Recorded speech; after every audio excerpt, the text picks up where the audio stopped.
Kathleen, I'm still an alcoholic. I'm going to take off my glasses, that way you guys get blurry and I don't get as nervous. It's my little trick.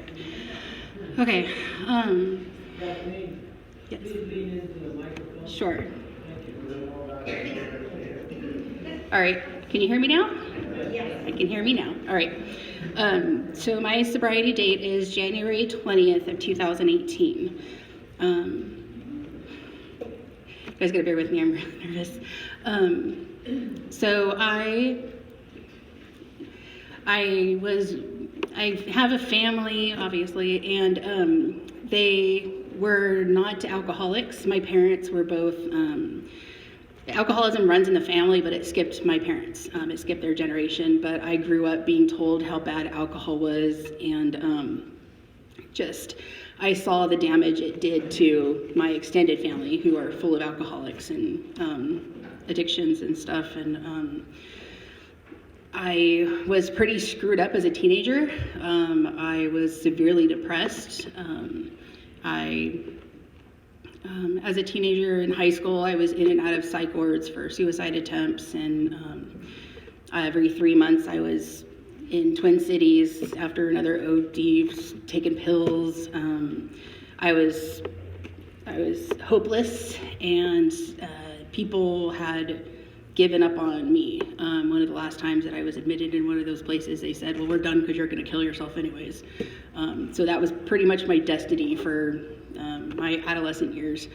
When I was 15, I had my first drink in Kilkenny, Ireland, and I never fit in as a kid, but when I was on this trip, I was with a group of peers. We were on a school tour, and I instantly fit in with my peers. It was fun. I had a lot of fun.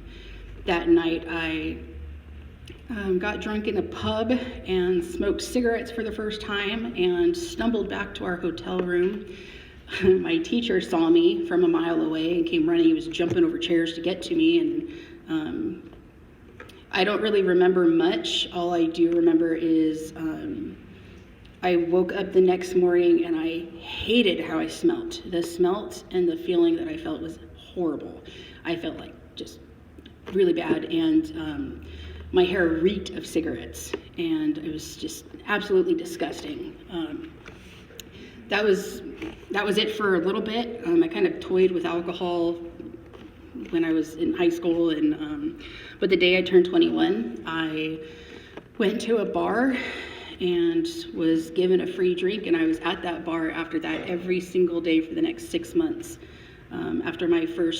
After the day I turned 21, I became a daily drinker, instant alcoholic. My disease progressed rapidly. Within 6 months, I had lost a job that I loved at the hospital, and I have a daughter, and I was on the brink of losing custody of her, and I was sleeping on park benches in San Luis Obispo for a short period of time. I got into some legal trouble. Within a 3-week period of time, I got 2 DUIs, a drunk in public, 2 resisting arrests, and 2 vandalisms. And I did some jail time and thought it would be a good idea to go to rehab before they really sentenced me. And so I went to my first rehab. It was in Santa Barbara, and it was a 30-day program. I didn't really learn much, but I had my first spiritual experience. I made a yo mama joke to this girl that I was in this rehab with, and apparently her mother had just passed, and she didn't find it very funny. She made it a point to, want to kill me after that, and I was scared. I was really scared. I remember I went into my room, and I was in my bed, and I was crying, and I prayed, and I said, God, I'm here just to get sober. I didn't mean to upset this girl. Just, if you could just, smooth things out while I'm here. And I was in the middle of the prayer, and that same lady came over to me, and she put a blanket on me because she thought I was cold. And we became friends after that. That was my first kind of idea that, hey, maybe somebody is listening. But I soon became distracted with life, and that was just a really cool moment. And I didn't really, I don't know. I guess I wasn't ready to really latch onto a higher power yet. When I did like 2 months in jail, and when I got out of jail, I spent the next 6 months trying to get sober. Just couldn't get it. I was introduced to Alcoholics Anonymous at that time through the courts, and I went to the group in Paso Robles on 13th Street, and I really liked AA. I really enjoyed it. I liked the people. I remember I went to a meeting, one of the first meetings I went to, and they were reading out of the big book, and they said that if you don't think you have a problem with alcohol, then go and try some controlled drinking. And I got excited because AA just told me I could go drink.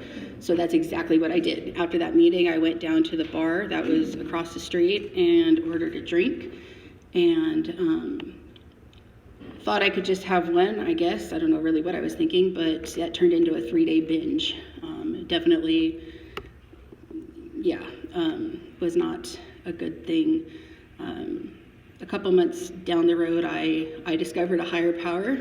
He was amazing, and his name was Guy, and we got married, and and we had 2 more children. I became a very, very happy stay-at-home mom and extremely happy housewife.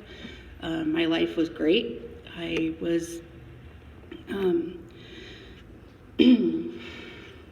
I had a foster daughter that I was raising, and along with my 3 other children, and they like to tell me that I wasn't a very nice person, but I thought I was happy. And I had an aunt come to visit, and she told me that I was a dry drunk. I didn't know what that meant. I was kind of offended, but today I know what that meant. I was irritable. I was discontent. I managed to put together 8 years of sobriety. During that 8 years, I had a lot of bad things happen. My brother took his life at 22 years old after his battle with drug and alcohol addiction, and I managed to stay sober through that. By the grace of God, I went to a psychiatrist after that and told him that I was in recovery, and so he put me on some antidepressants, and some of those, well, I now know, some of those medications were for narcolepsy, and they had amphetamines in them, and I don't know, I took them as prescribed because the doctor told me to take them, and that began a whole nother, it put me down another path that I wasn't able to see yet. So at the end of those 8 years sober, again, I was happy. I was going to school. I was a straight A student, and about 6 months prior to my relapse, my home life started, just things changed. My ex-husband, he's now my ex, he became distant, and emotional abuse started becoming the thing, and just things got really, really, really bad at home. I was crying every single day. I was shaking uncontrollably. Just my amount of stress was off the charts. I caught him in an affair with his coworker, and within a 3-day period, everything that I knew as my life, my children, my home, my husband, everything fell apart overnight. And I had nothing to fall back on. I was extremely dependent on him. Like, I can't even begin to express how dependent I was on this other person.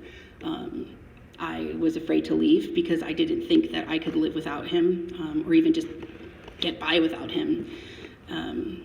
And so I think, I don't know, just things were really bad. And I had 2 options I told myself I had 2 options. I could either, kill myself, or I could go and take a drink. And I chose to take that drink, and I went to a gas station, and I bought an alcoholic beverage and a pack of cigarettes, and I began I picked up right where I left off from my stopping drinking. Things progressed rapidly once again. I found myself homeless with just my oldest daughter. We were both forced out of our home, and we spent the next year or so couch surfing, and just things were just absolutely hell. Nothing was stable. You know, I say that I had those two choices, but there was a third choice there that I you know, looking back, that I had also. And you know, I was going to church at that time, and I had a thought that, you know, I could also lean on my higher power that I had began to get to know. And I made the choice to not do that. I made the choice to deny that, and unknowingly I stepped away from the higher power. Not just didn't do anything, but I stepped away from it. And my addiction has been a series of events of stepping away a little bit further every time that I would make that choice to not do what I was supposed to do. So the drinking, it began again, and I had never touched hard alcohol, and I had this amazing friend. She taught me how to drink it, and that's all I drank. It got to a point where I was able to get an apartment on Spring Street in Paso Robles, and it was a really bad part of town. And I had I had a neighbor that invited me to the bar and wanted to go have drinks, and we had to use a restroom, and she calls me into the bathroom, and she calls me into her stall. It's like really awkward, and there's this white stuff on the toilet, and I just didn't even, I don't know, just like I kid you not, my life flashed before my eyes. I saw everything that was going to happen if I had chosen to take that drug, if I'd chosen to do what was on that toilet. I saw my children being taken away. I saw myself homeless. I saw all this stuff, and it was like God was just like screaming at me, like, don't do it. This is what's going to happen. And I did it after she pressured me a lot. And I just want to make it like super clear that I never would have even touched that stuff if I had not been drunk. I've been offered it in the past, and I said, just tell the people to shove it. I've got a life. But I was under the influence of alcohol, and that is why I chose to do that night. And again, my addictions, they latch on, and we are off and running. The next day after that, I was going online and looking for people that did that stuff and sold that stuff, and just began throwing not only my money but my life into that way of life. And it didn't take long. In a 3-month period of time, I was really, really sick. I was super addicted to opiates, like pills and stuff like that, and drinking an insane amount of alcohol. I went into my second rehab, which was CRC, the Santa Barbara Cottage Hospital in Santa Barbara. And I spent the next, when I finally surrendered and went, I spent about, I think it was like 3 weeks. I couldn't get up. I couldn't wake up. They told me later on that they were about to send me off to somewhere else because they didn't know what to do with me, and I don't know what that meant, but it didn't sound good. After that place, I was able to stay sober. I got my first 30 days in a long time, which was absolutely amazing. And I'll back up a little bit. I've had a lot of hip surgeries, and when I was married, I had a lot of hip surgeries. And after leaving that rehab, I was due for another hip surgery. And it wasn't a hip surgery, it was a hip replacement. I'm sorry. My first hip replacement was coming up. And before, and my disease like progressed to another depth with the drugs and the alcohol and everything, and I had my hip replacement, and I was hospitalized, and I had gotten in trouble. I got 5150'd for saying something stupid while I was drunk, and while I was in this psych place in Costa Mesa, or wherever it was, it's horrible, but I intentionally dislocated my right hip 3 times in 5 days in order to get drugs from the hospital. Every time I would dislocate the hip, they would send me off and they would put me out, and And I did that 3 times, and I've discovered that if I just move my hip a little bit, it just pop right out. And just like really sick. So needless to say, my right hip didn't heal the way it was supposed to. I started using like an insane amount and drinking an insane amount, and like every complication, like super rare complication that could have happened with a hip replacement, like happened. I had some really gnarly stuff. At this point I was homeless. I was living in my car, and it was horrible. Over the next couple of years, my disease progressed. I was completely hopeless, and I spent 12 months. I was in 14 rehabs in a 12-month period of time trying to get clean and sober. Like, I wanted to be clean and sober so bad, more than anything in the world, but it was not. I just couldn't get it. I was so frustrated and so angry that you guys, it's like I had this map, this road map, and I knew what to do at point A and point B, but I saw point D, E, and F, but I didn't know what that missing, or I didn't know what that missing, there was something missing. And I was so frustrated, and I used to tell my family all the time, something's missing, and I don't know what it is. It's funny because today I know what that is. I'm grateful that I know what that is. So after all those rehabs, it just, I'm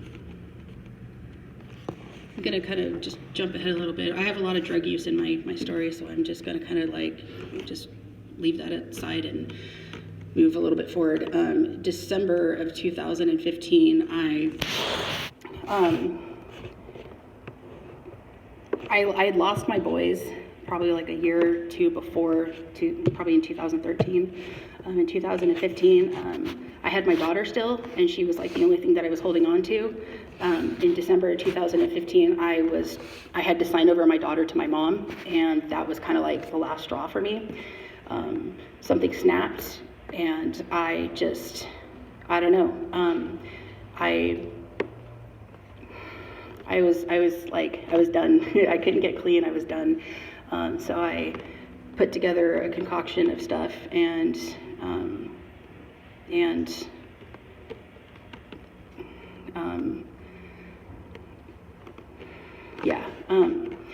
the result of what I did, I had a massive stroke. I was in my car, and I had a massive stroke. I quit breathing, and my heart stopped. And before I lost consciousness, I asked God for help, and I know that if I hadn't, then I wouldn't be here today. I woke up the next morning, and I was unable to put words together. I wasn't able to talk. I couldn't text. I was basically like, I had lost all function, and I was driving, which is just amazing. Great choices.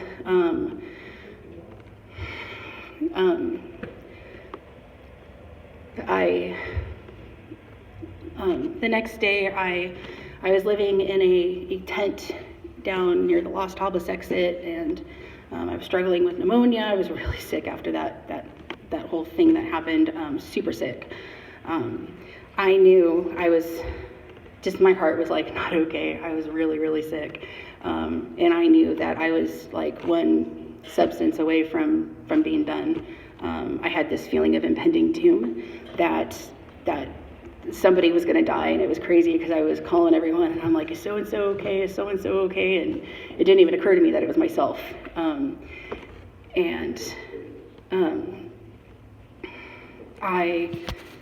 The next day I was in the creek, and I needed, thanks, shaky.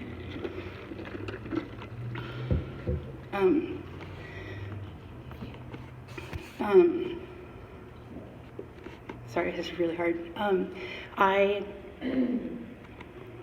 I started screaming out to God, and I asked God for help. I screamed. I said, dude, I didn't say dude, but like, I need help. I don't want to die. I know that if I do again, I'm going to die. And I didn't. I fought the urge to do what I was going to do, and went to go to sleep, and I spent that night in I don't know, like I said, my brain was zapped, my brain was completely fried, and while I was in this tent, and I'd asked God for help, I was in prayer, and I was praying, and everything that I had learned up until that point about God and just all came to me. Everything that I had learned about that stuff just came to me, and it all made sense. And I was so upset because these people had treated me this way, and I was being disrespected by these friends, and they were hurting me so bad, and I didn't think it was fair. And I'll never forget, I had this thought that I believe in Jesus Christ, and the same thing happened to him, and it wasn't fair. He was perfect, and look at how they treated him. Those are the thoughts that went through my head, and so I felt like I wasn't alone. That was my first feeling of that I wasn't alone. I went through some gnarly stuff that night, and I don't know, after that night, my life has not been the same. My life completely changed that night. Over the next 5 days, I was begging to get into a rehab, and they wouldn't take me, and I thought over the next 5 days, I spent fighting for my life. I was very sick. I was having many strokes, and just not good stuff. Shortly after that, I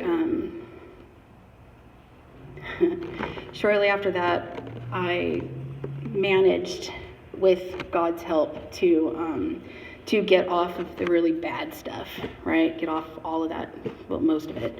And the way that I did that, and as hard as it was, the way that I did that is I would Google whatever I felt, and Bible verse, whatever feeling I felt. And I kid you not, man, that got me through cravings. It got me through some really gnarly stuff. But as good as I thought I was doing, I thought that, I could drink now, right? And so I picked up alcohol again, and didn't think it was an issue. And within 18 months, I was drinking 6 pints of whiskey a day, and I was throwing up blood. I was in and out of the hospital. I was told that if I didn't stop, I was going to be dead. And I entered my last round of treatment facilities in 2017, January 2017. And I went to the Haven, and I spent a couple months there and a couple months at Casa Solana, and I really dove into this program. I really dove into this stuff. But I was really frustrated because I couldn't get more than 30 days. There was I had not gotten that 30-day chip. I've tried so many different programs. It's not even funny. Lots of different programs. And I was really frustrated because I kept relapsing. And I read in the Bible somewhere that it said that if your right hand causes you to sin, then chop it off, because it'd be better to I don't know, I'm totally butchering this, but so I kind of prayed that something like that would happen. And that week my left hip collapsed, and I was also told that I had a condition where all the muscles in my body were dying at a rapid rate because of all the toxins that were in my body. And I went out for the last time, and I went out full-fledged. I relapsed on everything that I had quit. It lasted about 2 weeks. I was insane. Like I said, my left hip had collapsed, so the amount of pain that I was in was just excruciating. It got to the point that every time I put a substance in my body, the pain would just be off the hook. But I didn't put a substance in my body, the pain would be bad too, so I was screwed either way. I entered my last treatment facility September 14th of 2017. It was a Better Today in Arizona. And I like to say they saved my life, but it was because I'd been to so many rehabs, it was God that did it. I finally turned my life over to God, and I surrendered. And surrender for me means doing everything and anything that I'm being told to do to stay sober. I came up with this idea that, like, if, you know, two countries are at war and one of them surrenders, they don't just say, okay, I surrender, but I'm going to still do what I want. It doesn't work that way, I don't believe. And so I became willing to do anything and everything that the other side told me to do, and the other side was God. I was there for a little over a month, and as soon as I got out of that treatment facility, the day after I got home, I enrolled into drug and alcohol services. I immediately got into their intensive outpatient program, and that really helped a lot. Because so many times I've gone to rehabs and came home and just go back right into the same thing, but this time I did something different. And I spent the next, it was a year-long program. It was 4 days a week for 3 hours a day, and they were amazing. I had, in January of 2018, I had my second hip replacement, and I'd had 5 months sober at that time.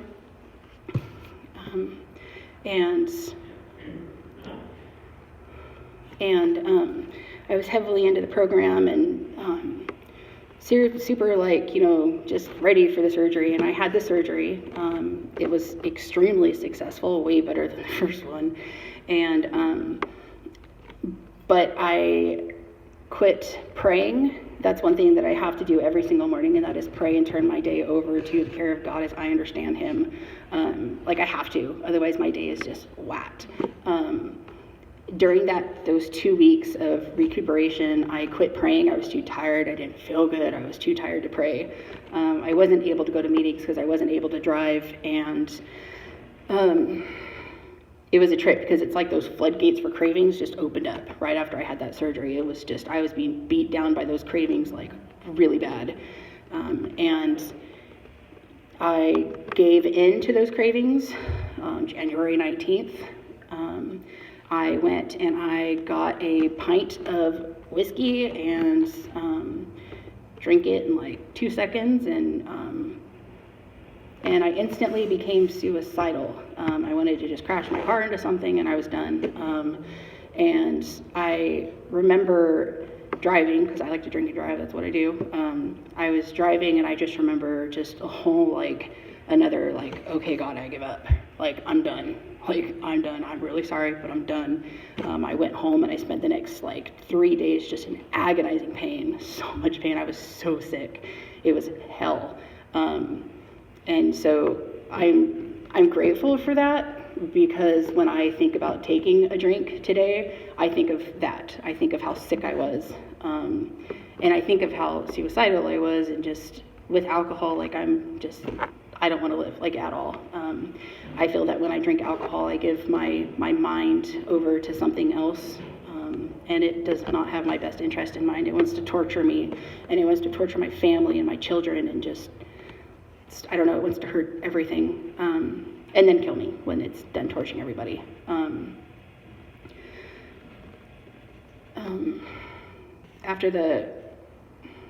During the intensive outpatient program, I jumped into meetings. I started going to 3 to 4 meetings a day. I got a sponsor and worked my steps. And when I first got here, I was on disability. I was unemployable, totally unemployable. I hadn't worked in 10 years.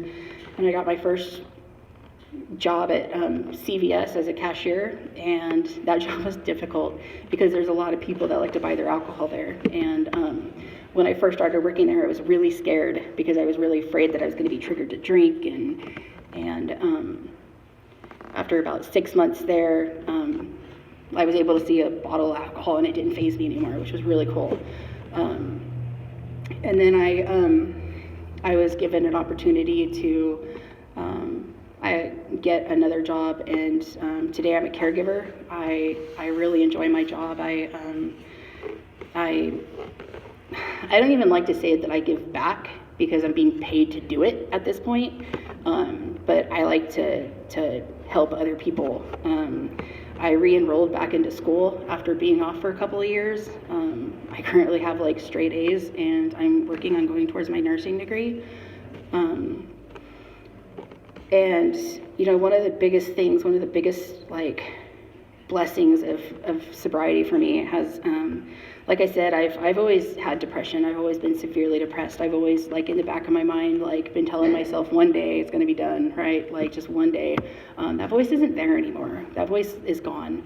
I have a new voice in my head today. I swear to God, I'm not schizophrenic either. But I have a new voice in my head today that it tells me good things. It tells me that I'm worth it, and it tells me that I'm a child of God, and God doesn't make junk, and just I'm here. I'm here for a reason. God has a big purpose for me. I don't know what in the world it is, but I know that there's a reason for me. I also know that that's the case because I'm still here.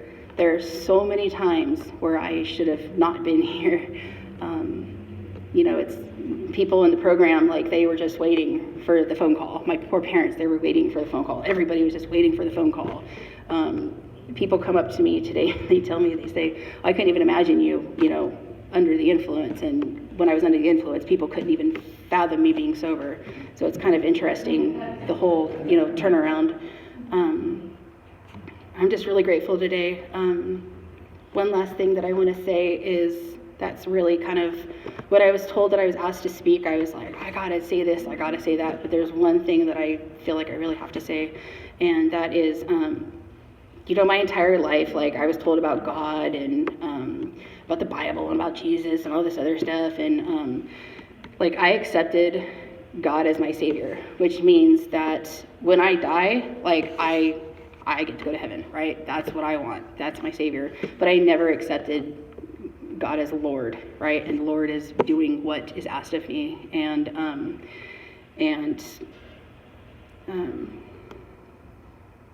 that's just, I don't know, living in that way of, I just totally had a brain fart. Sorry. Living my life with my higher power as my Lord and not just my Savior has transformed every aspect of my life. It has just, I don't know. I know that recovery is possible. I know that I feel like I'm always going to have some sort of battle, but I'm never battling it alone anymore. With this program, I'm able to quit drugs.